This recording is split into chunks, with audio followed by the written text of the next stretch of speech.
இதுதான் ரிங். இந்த ரிங் உங்களுக்கு பிடிச்சிருந்துன்னா பண்ணணும்னு ஆசையா இருக்கா? வாங்க எப்படி பண்ணுறதுன்னு பார்க்கலாம். ஃபர்ஸ்ட் ரிங்கோட பேஸ் எடுத்துக்கோங்க.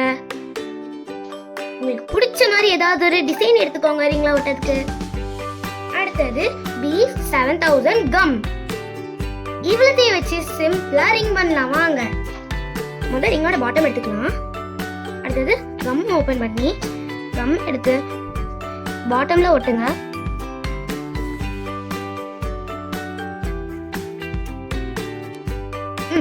ஒட்டியாச்சு. அப்புறம் இதை எடுத்து அந்த ரிங்கோட இதுல ஒட்டிக்கலாம்.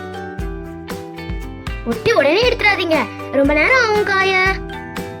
பாருங்க ரெண்டும் ஒரே மாதிரி இருக்கா? உங்களுக்கும் பண்ணணும்னு ஆசையா இருந்தா இப்படி பண்ணி பாருங்க. பாய், நெக்ஸ்ட் வீடியோல பார்க்கலாம்.